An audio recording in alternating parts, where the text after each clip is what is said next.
나는 정말로 귀하고 소중한 존재입니다. 나는 정말로 행복한 사람입니다. 나는 정말로 강건한 사람입니다. 믿으시기를 바랍니다.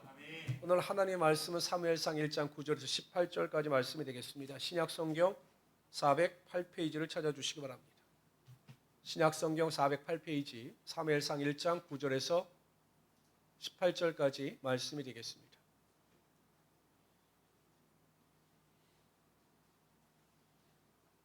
신약성경 408페이지 사무엘상 1장 9절에서 18절까지 말씀입니다.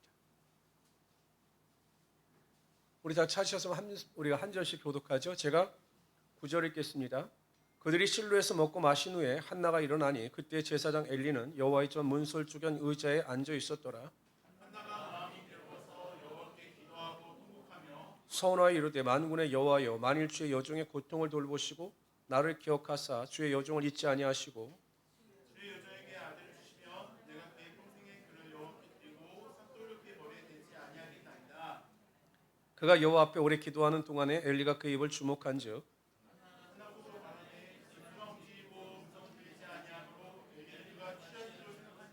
엘리가 그에게 이르되 네가 언제까지 취하여 있겠느냐 포도주를 끊으라 하나 한나가 대답하였는데 내 주여 그렇지 아니하니이다. 나는 마음이 슬픈 여자라 포도주나 주를 마실 것이 아니요 여호와 앞에 내 심정을 통한 것이뿐이오니 당신의 여종을 악한 여자로 여기지 마옵소서. 내가 지금까지 말한 것은 나의 원통함과 격분됨이 많기 때문이니이다 하는지라. 엘리가 대답하였는데 가만히 가라. 이스라엘 하나님이 내가 기도하여 구한 것을 허락하시기를 원하노라. 18절 다 같이 읽읍시다. 시작. 이르되 당신의 여종이 당신이 은혜 있기를 원하나이다 하고 아멘. 저는 오늘 읽어드린 1장 9절에서 18절까지 말씀을 가지고 기도가 살면 가정이 살고 기도가 죽으면 가정이 무너진다. 이와 같은 제목으로 하나님의 말씀을 증거하도록 하겠습니다. 고등학교 때부터 매일 일기를 쓰시는 권사님이 계셨습니다. 매일 하루하루 매일 일기를 기록하셨습니다. 그러다가 예수 그리스도를 믿고 영접한 후에 이 기도의 성격이 바뀌게 됩니다. 일반적인 기도가 아니라 우리가 한동안 유행했던 영성일기라고 하는 것을 기록하기 시작하셨습니다. 같은 일상이지만 믿음의 관점에서 일상을 기록하고 그날 하루에 내가 잘못한 일에 대한 회개할 내용이라든지 또 하나님께서 기도 응답에 대하여 어떻게 응답해 주셨는지 또 영적으로 아쉬웠던 점을 기록하기 시작하셨습니다. 그것이 오랫동안 이제 축적이 된 거죠. 나이 70세 정도가 되셔서 짐을 정리하다가 우연히 지금까지 기록했던 자신의 영성일기를 꺼내보게 되었습니다. 이렇게 보니까 이제 40대 때 쓴 영성일기를 보게 된 겁니다. 굉장히 날씨 뜨거웠습니다. 지금 와서는 별것 아닌 일에 대하여 마음을 전전긍긍하고 또 낙심하고 또한 실망했던 그 자신의 영성일기를 보면서 참 내가 신앙이 어렵구나라는 생각을 하기도 하셨습니다. 그러다 한 가지 법칙, 영적인 법칙을 발견하게 됩니다. 그것은 자신의 삶에 있어서 좋을 때와 그렇지 못할 때의 특징이 발견되어지게 된 겁니다. 그 당시에 잘 몰랐는데 이렇게 보니까 자신의 신앙이 정말 좋았을 때 또 반대로 자신의 신앙이 좋지 않았을 때의 분명한 특징이 있었더라는 겁니다. 자세히 살펴보니까 무엇 때문인가 살펴보니까 기도에 관한 것이었습니다. 자신의 삶의 환경이 아무리 어렵고 힘들어도 기도가 살아있을 때는 그 가정의 평안이 임하고 자신이 믿음 안에서 모든 것을 넉넉히 이겨 나갔습니다. 그런데 자신이 방황하고 힘들 때를 보니 여전히 기도하지 않고 기도의 삶에서 멀어져 있음을 깨닫게 된 것입니다. 결국 이 권사님이 내린 결론은 자신의 영성일기, 젊었을 때 자신의 삶의 영성일기를 읽으면서 느꼈던 결론은 기도가 살면 삶이 살아나고 기도가 죽으면 자신의 삶이 무너졌다라는 사실을 깨닫게 되었습니다. 그래서 더욱 기도하는 일에 매진해야 되겠다라고 하는 결심을 하게 됩니다. 여러분 오늘 본문에 나오는 엘가나의 가정도 마찬가지입니다. 이 가정에 기도가 없을 때, 기도하는 사람이 없을 때 이 가정은 분열과 다툼으로 가득했습니다. 서로 미워하고 만나기만 하면 싸우고 증오했습니다. 가정이 천국이 아니라 마치 생지옥과 같았습니다.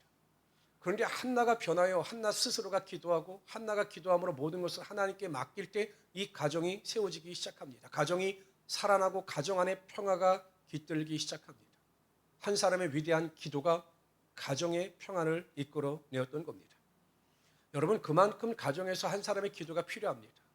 우리는 가정을 이렇게 생활을 영위해 나가면서 내가 기도하지 않으면서 누구 때문에 내가 또 우리 누구 때문에 우리의 가정이 이렇게 어렵다라고 한탄할 때가 많습니다. 그렇지 않아요. 이 설교를 듣는 여러분 한 사람이 가정에서 기도하는 사람으로 바로 세워지고 항상 하나님께서 기뻐하시는 기도를 드리게 될 때 가정이 살아나는 역사와 능력이 나타나게 되는 겁니다. 그러나 반대로 집안에 아무 문제가 없는 것 같고 일상을 살아나가는데 별 불편함이 없어요. 그러나 기도가 사라지게 되면 언젠가 그 가정은 무너지게 되어 있는 겁니다. 그러면 저는 우리 성도님들 한 사람 한 사람이 가정을 세우는 기도자들이 되시기를 바랍니다. 그래서 그 기도를 통해서 하나님의 영광을 나타낼 수 있기를 바랍니다. 그래서 저는 이와 관련해서 가정을 살리는 기도에 대하여 어떤 구체적인 내용을 살펴보는 함으로 오늘 함께 은혜를 나누고자 합니다. 첫 번째로요, 우리가 기도하지 않을 때 구체적으로 우리의 삶에 우리의 가정 가운데 어떠한 일이 발생하는지에 대하여 살펴보도록 합니다. 정말 우리가 구체적으로 기도하지 아니하면 우리의 삶에 우리의 가정 가운데 어떠한 일이 발생하는가에 대하여 살펴보도록 하겠습니다. 오늘 본문에 보면 엘가나라고 하는 가장이 소개되고 있습니다. 에브라임 산지 에브라임 지파에 속한 것처럼 기록되어지고 있으나 이 사람은 레위 지파입니다. 레위 지파. 근데 레위 지파인데 아쉬운 점이 무엇이냐? 부인이 아내가 둘이었다는 사실입니다. 그러니까 여러분, 이 엘가나가 살던 그 시대는요, 어찌 보면 사사기 말년이었기 때문에 사람들이 대체적으로 일부 다처제를 선택했습니다. 근데 좀 아쉽죠. 뭐 다른 사람들은 일부 다처제를 한다 할지라도 레위 지파면 하나님의 제사를 섬기는 자들이었기 때문에 구별된 삶을 살아야 하는데 엘가나도 2명의 아내를 두게 됩니다. 근데 학자들이 연구해 보니까 또 여러 가지 이제 상황을 살펴보니까 물론 엘가나가 그럴 수밖에 없었다라고 하는 결론을 내립니다. 그 이유는 무엇이냐? 한나가 첫 번째 아내인데 아내가 되어서 자녀를 출산하지 못하니까 이 자손이 끊게 되지 않습니까? 그래서 자손의 명맥을 유지하기 위하여 분인나를 2번째 아내로 맞이한 것이다, 이렇게 보고 있습니다. 근데 여러분, 분인나는요 2번째 아내인데 정말로 오자마자 출산을 하고 그 엘가나가 원하는 대로 자손을 유지할 수 있게 만들어 준 거죠. 근데 여러분, 문제는요, 이 한나나 엘가나나 상처가 가득한 여인이었습니다. 한나는 왜 상처가 가득했느냐? 아이가 없는 거죠. 출산을 못하는 거죠. 뭐 지금은 여러분 뭐 출산을 하지 않는 것도 그렇게 흠이 되지도 않고 그렇지만 그 당시에는요, 이 출산과 하나님의 축복과 저주와 관련지어 생각했기 때문에 자녀를 출산하지 못하는 것이 하나님의 저주다, 이렇게 생각을 한 겁니다. 그러니 보는 사람들마다 사람을 대하기가 이 한나가 얼마나 힘이 들었겠습니까? 그러니 이 마음의 상처가 엄청 났을 겁니다. 그럼 분인나는 어땠느냐? 2번째 아내입니다. 그런데 여러분, 자녀까지 출산했습니다. 그러면 남편인 엘가나가 자신을 더 사랑해 줄 줄 알았는데 여전히 남편의 사랑의 눈은 한나를 향해 있는 거죠. 사는 게 아니었습니다. 항상 남편의 애정은 한나를 향해 있었기 때문에 이 분인나라고 하는 둘째 아내도 여전히 마음의 상처가 있었을 겁니다. 첫 번째 아내인 한나나 2번째 아내인 분인나나 둘 다 상처로 인생이 점철되어져 있으니 상처끼리 만날 때 충돌과 다툼과 비난과 정죄가 일어나는 일은 당연한 일이었던 겁니다. 이 상처가 치유되지 않기 때문에 여전히 육신이 남아있기 때문에 이 가정에 분열과 다툼이 있을 수밖에 없었던 겁니다. 요즘 우리가 5월달이 고린도 전서잖아요. 근데 이 고린도 전서에 보면 이 고린도 교회가 분열과 다툼이 일어납니다. 사도 바울이 보낸 이 고린도 전서의 편지에 보면 이 고린도 교회는요, 뭐 그리스도파, 또 게바파, 베드로파, 아볼로파, 바울파로 나뉘어서 서로 교회 안에서 분열과 다툼이 일어납니다. 사도 바울은 왜 고린도 교회 안에 이러한 분열과 다툼과 비판과 정죄가 일어났는가에 대하여 이렇게 결론을 내립니다. 고린도전서 3장 3절 다 같이 읽어봅시다. 시작. 너희는 너희 가운데 여러분, 고린도 교회에 왜 분열과 다툼이 있느냐? 고린도 교회 성도들이 여전히 영에 속한 자들이 아니라 육에 속한 자들이었기 때문에 그 교회 안에 분열과 다툼이 일어나고 있다, 이렇게 사도 바울이 결론을 내리고 있는 겁니다. 그러니까 여러분, 가정도 마찬가지입니다. 가정 안에 영적인 은혜가 없고 육적인 것만이 살아있다면 그 가정은 항상 분열과 다툼과 비판과 정죄만이 존재할 따름이라는 것입니다. 아담과 하와가 하나님께서 금하신 선악을 알게 하는 나무의 열매를 따먹었습니다. 누가 먼저 따먹었습니까? 하와. 남편입니까? 아내입니까? 왜 이렇게 답을 못 하십니까? 남편입니까? 아내입니까? 아내분들만 대답하시죠. 남자는 할 필요 없습니다. 남편입니까? 아내입니까? 그래서 우리가 이렇게 힘든 겁니다. 우리 아내들 때문에 우리가 남편들이 힘든 거예요. 근데 여러분, 하나님께서 아담에게 물으셨습니다. 하와에게 묻지 않으셨어요. 뭐라고 물으셨냐면 네가 왜 선악을 알게 하는 나무를 따먹었느냐? 하와가 아닌 아담에게 물으셨습니다. 그럼 여러분, 남편이 좀 간지가 있게 잘못했습니다. 제가 정말 하지 말았어야 되는데 제가 정말 연약해서 그냥 선악을 알게 하는 나무의 열매를 따먹었습니다. 하나님, 저를 용서해 주십시오. 이랬으면 얼마나 멋있습니까? 근데 여러분, 아담이 하나님께 뭐라고 이야기하면 이렇게 얘기합니다. 하나님이 주셔서 나와 함께 하신 저 여자가 그 열매를 내게 줌으로 내가 먹었나이다. 누구 때문에요? 여자 때문에. 내가 어쩔 수 없이 여자 때문에 제가 이 선악을 알게 하는 나무를 먹은 것이지, 저 여자만 없었더라면, 저 아내만 없었더라면 나는 죄를 범하지 않았을 것입니다 라고 이야기합니다. 이게 죄의 본성입니다. 죄가 인간에게 들어가자 가장 먼저 나타나는 것은 다른 사람에 대한 비난, 정죄, 비판, 책임, 전가였던 거죠. 그것이 모든 시대를 거쳐 지금도 나타나고 있는 겁니다. 육신의 소욕은 무엇이냐? 모든 책임을 다른 사람에게 전가하고 모든 다른 사람의 잘못에 대하여 비판하고 정죄하면서 자기 자신을 돌아보지 않는 것이 육신의 소욕이고 육신의 한계라는 사실입니다. 그러니까 여러분, 기도할 때 그러한 육신의 한계로부터 떠나가 영적인 은혜 가운데 구할 수밖에 없는 겁니다. 여러분 보세요. 빌립보서 4장 6절 7절을 이렇게 말씀하십니다. 아무것도 염려하지 말고 다만 모든 일에 기도와 간구로 너희 구할 것을 감사함으로 하나님께 아뢰라. 우리가 하나님 앞에 간절한 마음을 가지고 기도하며 감사함으로 하나님께 아뢰일 때 하나님께서 우리에게 어떠한 은혜를 베푸시는가? 그리하면 모든 지각에 뛰어난 하나님의 평강이 그리스도 예수 안에서 너희 마음과 생각을 지키실 것이다. 어떤 일이 벌어집니까? 우리가 하나님 앞에서 믿음으로 감사하며 기도할 때 하나님께서 우리의 마음과 생각 속에 평강을 부어 주사 다른 사람을 비판하고 정죄하는 것이 아니라 그럼에도 불구하고 평안 가운데 살아갈 수 있는 은혜를 허락하여 주시는 겁니다. 골로새서 4장 2절에 보면 기도를 계속하고, 예전 성경에 이렇게 기록합니다. 기도를 항상 힘쓰고 기도에 감사함으로 깨어 있어라. 항상 기도하고 기도로 깨어있는 성도의 삶에는 감사가 흘러 넘치게 되었던 겁니다. 범사에 감사합니다. 가정에서 문제가 발생해야 해도, 가정에서 다른 사람이나 아내나 남편이 실수하고 잘못된 길을 걸어가도 그럼에도 불구하고 하나님께 감사함으로 말미암아 분열과 다툼과 정죄가 아니라 가정 안에 하나님의 사랑과 평화가 깃들게 되는 것입니다. 저는 우리 모든 성도님들이 항상 기도하는 일에 최선을 다하심으로 말미암아 남편이나 아내, 부모나 자녀에게 대한 비판과 정죄가 아니라 하나님 안에서 사랑과 평화를 가지고 섬기며 나누며 살아갈 수 있는 하나님의 귀한 성도들이 되시기를 바랍니다. 그러면 반드시 가정이 살아나고 그 살아남을 통해서 하나님의 영광이 나타나게 될 것입니다. 저는 오늘 본문을 보면서 가장 대단한 사람 중에 하나가 누구냐면 이 가장인 엘가나입니다. 엘가나.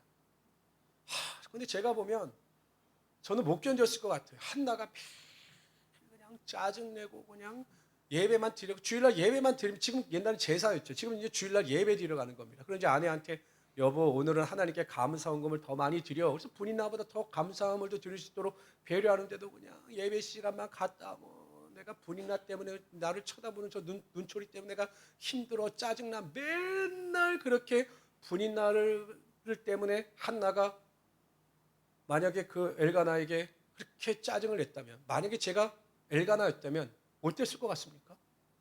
남편 입장에서 보면 매일 부인이 짜증내고 울고 불고 하면 남편들 입장에서 어땠을 것 같습니까? 대답을 제가 묻지는 않겠지만 저는 더 사랑해줬을 것 같아요. 이렇게 더 사랑해줬을 것 같아요. 근데 여러분, 엘가나가 뭐라고 이야기하냐면 참 대단한 사람이 이렇게 이야기합니다. 내가 그대에게 10명의 아들보다 낫지 않느냐, 이렇게 이야기합니다.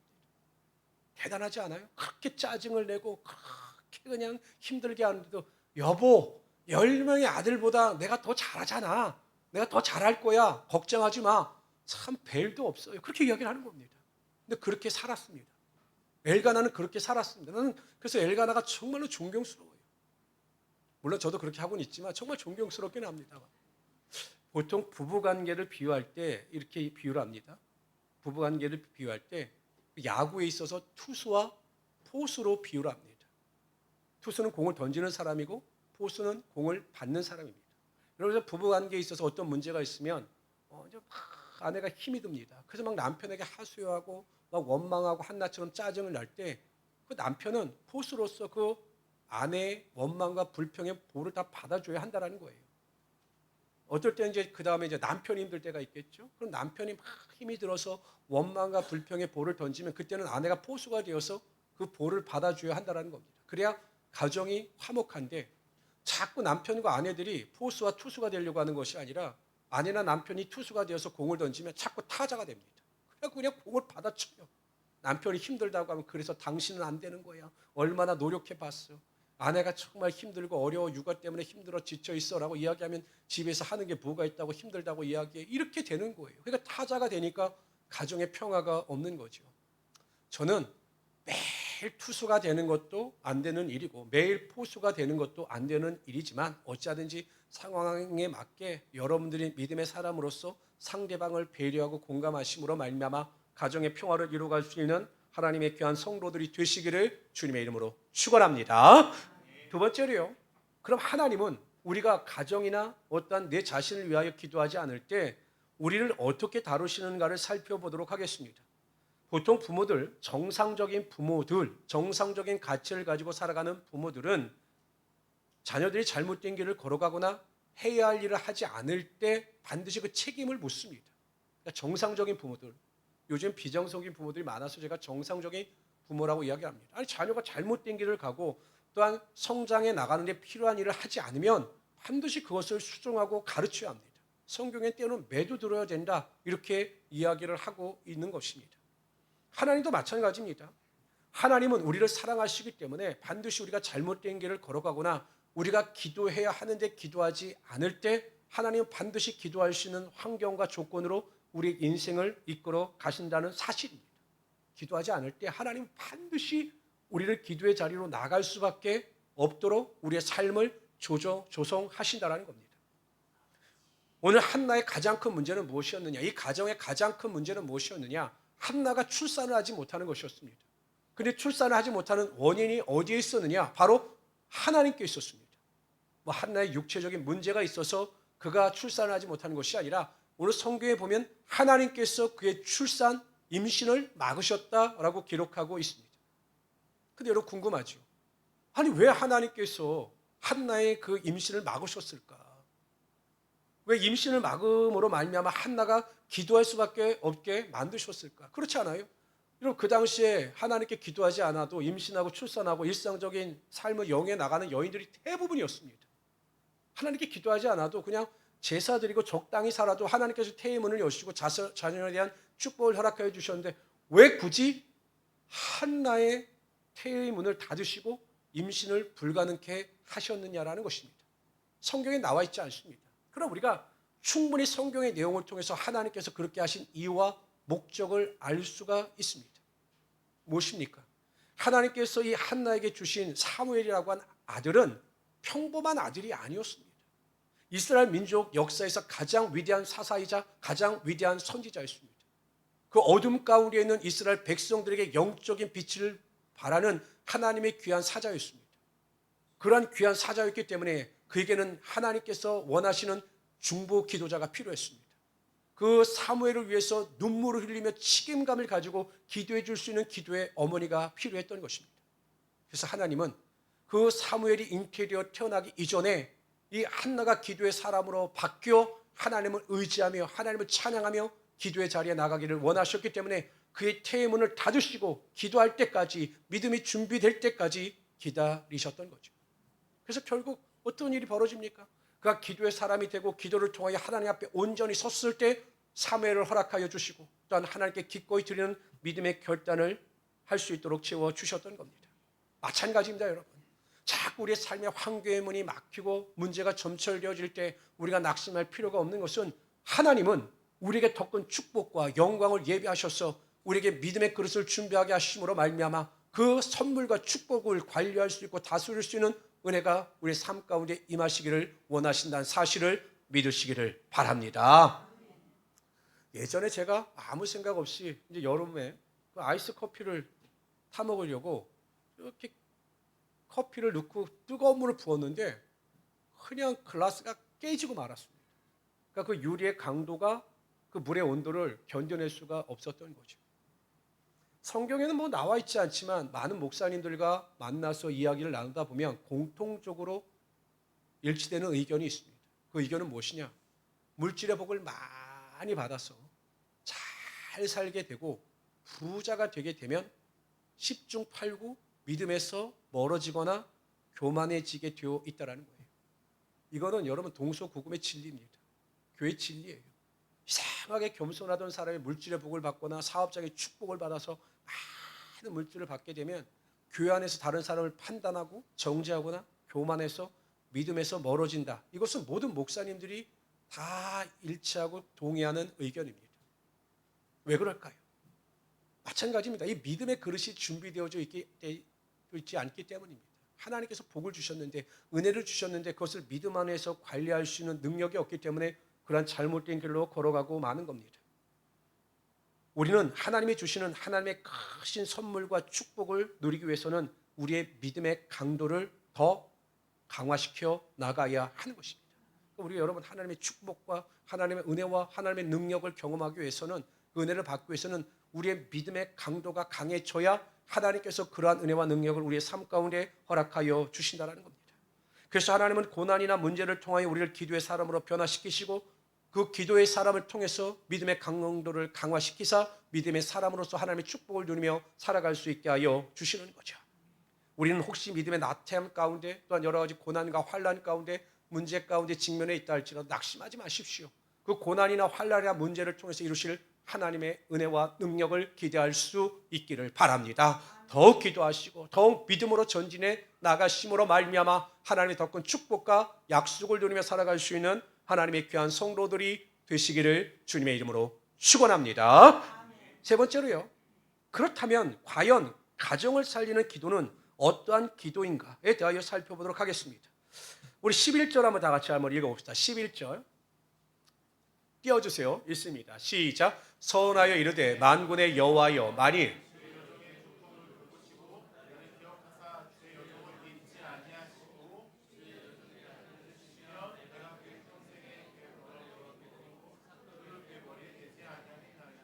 하나는 가장 먼저 서원 기도를 드립니다. 하나님께서 자신에게 아들을 주시며 그 아들을 나신이로 구별하고 그 아들을 하나님께 드리겠다라고 기도합니다.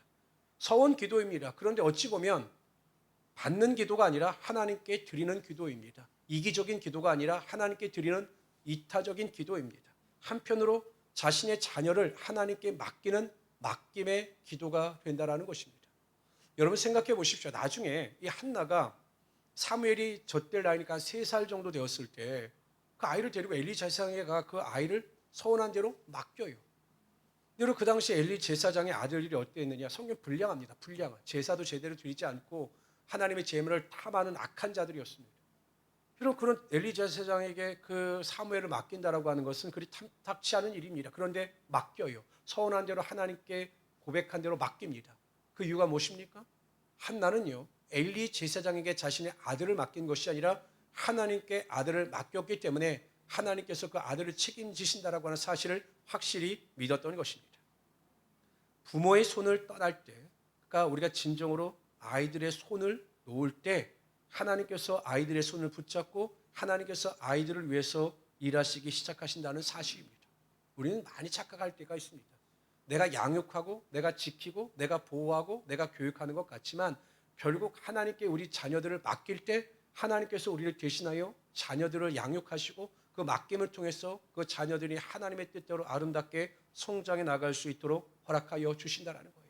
그렇기 때문에 여러분 자녀 문제도요 전전긍긍할 필요가 없습니다. 저도 살아보니까 결국 하나님께 맡기면 하나님께서 책임지신다는 겁니다. 다만 우리 부모들이 최선을 다해야 할 것은 그 자녀들을 위해서 기도를 쉬지 않으시기를 바랍니다. 맡기시고 기도하시고 하나님 책임져 주십시오라고 하신다면 반드시 하나님께서 선한 자녀들로 양육해 주실 겁니다. 뭐 자녀들뿐만 아닙니다. 모든 일을 다 하나님께 맡길 수 있기를 바랍니다. 직장의 문제라든지 사업장의 문제라든지 내가 가지고 있는 마음의 소원이라든지 다 맡기세요. 맡기면 그때 비로소 하나님의 역사가 우리의 삶 가운데 발생하기 시작할 것입니다. 이러한 믿음을 가지고 승리하며 살아갈 수 있는 하나님의 귀한 성도들이 되시기를 주님의 이름으로 축원합니다. 한편 1장 12절에 보면 이렇게 기도합니다. 이야기합니다. 그가 여호와 앞에 오래 기도하는 동안에. 한나는 여러분 잠깐 기도하는 것이 아니라 오랫동안 하나님께 기도하는 겁니다. 그때는 다윗의 솔로몬의 성전이 세워지기 전이기 때문에 성막이에요. 성막. 그냥 마당이지요. 마당들에서 기도하는데 어떻게 기도했느냐? 오랫동안 쉬지 않고 기도한 겁니다. 하나님은 때로는 하나님 앞에 기도를 포기하지 않고 기도의 은혜를 믿으며 꾸준히 오랫동안 기도하는 자의 기도 가운데 응답하여 주사 하나님의 놀라운 은혜와 능력이 나타나게 하여 주십니다. 하나님은 때로는 우리에게 오랜 기도를 요구하시고 원하셔요. 여러분 엘리야를 보십시오. 갈멜산에서 그 바알 선지자들과 영적 싸움을 할 때 하나님께서 불로 제단에 응답해 주셨습니다. 아니 그러면 약속하신 대로 그 가뭄을 그칠 수 있는 비를 그냥 당장 내려주셔도 되는 것 아니겠습니까? 근데 하나님은 또 엘리야에게 기도하라고 하셔요. 그래서 그 산꼭대기에 올라가서 그 엘리야가 무릎 사이에 머리를 넣고 간절히 하나님께 기도합니다. 그럼 바로 또 내려주셔야 되잖아요. 근데 그렇지 않습니다. 엘리야가 그 사원에게 저 산꼭대기 끝에 가서 바다가 보이는 곳에 가서 무엇이 보이느냐라고 시켰습니다. 근데 아무것도 안 보여요. 한 번 갔는데 안 보입니다. 두 번 갔는데 안 보입니다. 계속 기도하고 또 보내고 기도하고 또 보내고 계속 오랫동안 기도한 뒤에 7번째 보냈을 때 사원 이야기를 저 바다 끝에서 손바닥만한 구름이 보입니다라고 고백하자 하나님의 응답인 줄 믿고 내려갈 때 하나님께서 큰 비를 내리사 가뭄을 멈추게 하셨던 거죠. 이처럼 하나님은 우리에게 때로는 항상 문제가 해결될 때까지 마음의 소원이 이루어질 때까지 기도를 쉬지 않고 하나님 앞에 끈질기고 또한 모든 오랜 기도를 통하여 반드시 하나님의 역사와 능력이 나타나게 하여 주시는 겁니다. 기도를 멈추시지 않기를 바랍니다. 사무엘은 나중에 이스라엘 백성들을 향해서 이렇게 이야기합니다. 내가 너희를 위하여 기도를 쉬는 죄를 범하지 않겠다. 기도하지 않는 것을 죄로 여기며 그 이스라엘 민족을 위하여 최선의 기도를 드릴 때 하나님께서 그 기도 가운데 하나님의 능력이 나타나게 하여 주셨습니다. 오늘 설교를 듣는 여러분들이 가정을 위해서 기도를 쉬지 않는 기도의 모범자들이 되시기를 바랍니다. 그러면 반드시 그 기도가 응답되며 그 기도를 통해서 하나님의 영광이 나타나게 될 것입니다. 우리 12절 13절을 다 같이 한번 읽어봅시다. 12절 13절 다시 한번 읽습니다. 있습니다. 시작. 그가 여호와 앞에 오래 기도하는 동안에 엘리가 그의 입을 주목한즉 한나가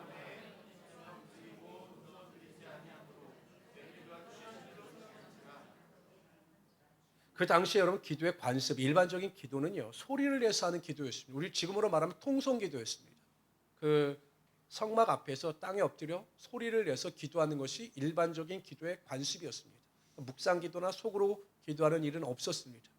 그런데 엘리 제사장이 가만히 보니까 이 한나는 기도하는데 소리는 들리지 않고 막 입만 부지런히 움직이는 겁니다. 그래서 오해하는 거죠.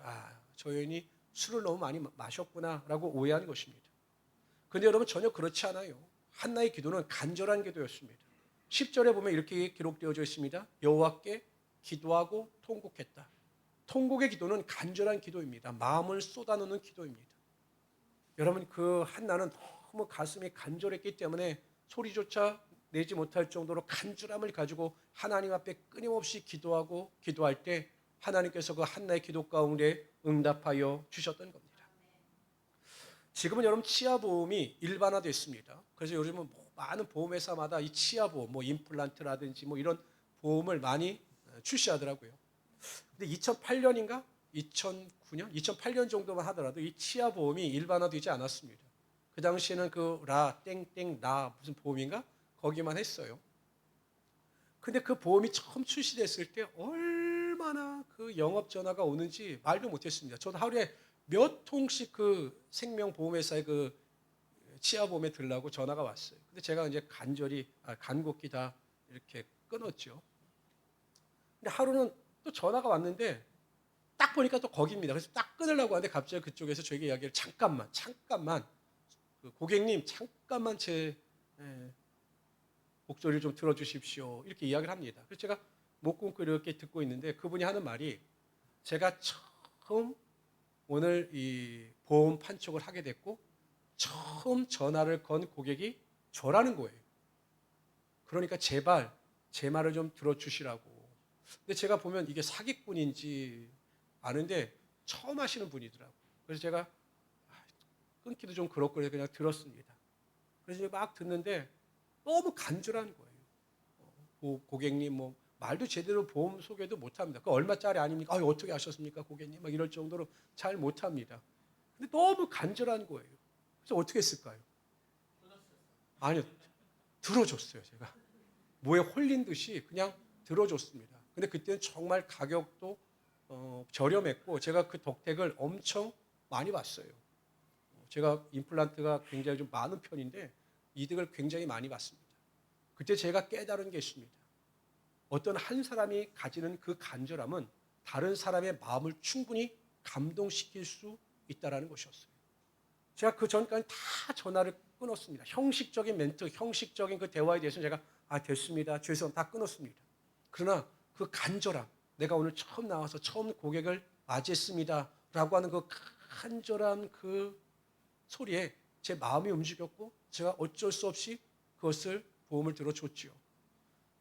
이렇게 생각해 보면요. 우리의 간절함을 가지고 하나님 앞에 나가면 하나님은 여러분들의 간절함을 절대로 외면하시는 분이 아니시라는 사실입니다. 하나님은 여러분의 간절함 가운데 귀를 기울이시고 그 간절함 가운데 응답하여 주사 여러분의 삶에 하나님의 기쁨이 흘러 넘치게 하여 주시는 겁니다. 여러분 성경도 분명히 말씀하십니다. 예레미야 33장 2절 3절을 보세요. 이를 행하시는 여호와 그것을 만들어 성취하시는 여호와 그의 이름은 여호와라니가 이와 같이 이르노다. 너는 내게 부르짖으라. 내가 내게 응답하겠고 내가 알지 못하는 크고 비밀한 일을 내게 보이리라. 하나님께 나가 우리가 간절한 마음을 가지고 부르짖으며 하나님께 기도할 때마다 하나님은 우리가 생각하는 것보다 더 놀라운 크고 비밀한 일을 예비하시며 우리의 삶에 그러한 은혜와 능력이 나타나게 하여 주시는 겁니다. 저는 우리 모든 성도들 한 사람 한 사람이 무슨 일이든지 적당함이 아니라 간절함을 가지고 하나님 앞에 무릎 꿇고 기도할 수 있기를 바랍니다. 그 일이 가정에 관한 일이든 나의 진로에 관한 일이든 나의 회사에 관한 일이든 나의 직장에 관한 일이든 아니면 나의 사업장에 관한 일이든지 간에 모든 간절함을 가지고 나의 마음의 소원과 간구를 아뢰 때 하나님께서 그 간절함 가운데 넘치도록 하나님의 은혜와 능력이 임하게 하여 주실 겁니다. 저는 행복한 우리 순복음교회 모든 성도님들은 기도하실 때마다 이 간절함을 가지고 나가심으로 하나님의 놀라운 축복을 누리며 살아갈 수 있는 귀한 성도들이 되시기를 주님의 이름으로 축원합니다. 올달은 가정의 달입니다. 하나님께서 가장 먼저 세우신 공동체는 가정이었습니다. 그러므로 반드시 가정은 하나님의 축복과 은혜와 능력이 흘러 넘쳐야 합니다. 저는 그러한 가정을 만들기 위해서 가장 중요한 것이 여러분들 한 사람 한 사람의 기도입니다. 다른 사람을 바라보지 마시고 내가 먼저 하나님께서 기뻐하시는 기도의 사람이 되시기를 바랍니다.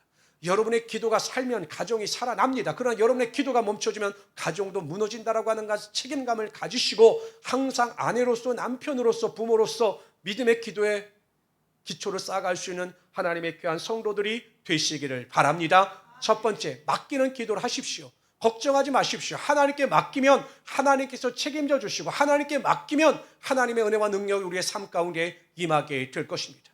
두 번째, 기도하실 때마다 포기하지 마십시오. 기도의 분량이 차면 반드시 하나님은 응답해 주십니다. 물론 우리는 그 기도의 분량 시간에 대해서 잘 모릅니다. 그러나 포기하지 아니하고 인내하면 하나님께서 때가 되매 하늘의 문을 여시고 그 기도 가운데 반드시 응답하여 주실 겁니다.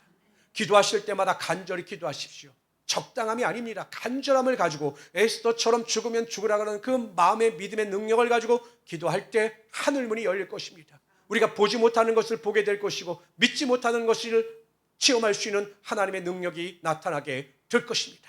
매일 이러한 믿음의 기도를 통하여 가정이 살아나고 내가 살아나고 자녀가 살아나고 모든 형제가 살아나는 하나님의 영광을 경험하며 살아갈 수 있는 하나님의 귀한 성도들이 되시기를 주님의 이름으로 축원합니다. 조시 하나님, 오늘 하나님께서 우리 가운데 함께하여 주사 놀라운 은혜와 능력을 아버지 함께하여 주시고 우리 한 사람의 기도가 가정을 살리고 우리 한 사람의 기도가 하나님의 능력을 나타냄을 우리가 알았습니다. 하나님, 우리가 아는 것에 그치는 것이 아니라 우리 모든 성도들 한 사람 한 사람의 믿음을 가지고 기도하며 나아갈 수 있도록 도와주시옵소서. 기도하는 자마다 하나님의 영광을 맛보게 하여 주시옵소서. 맡기는 기도를 드리게 하여 주시옵소서.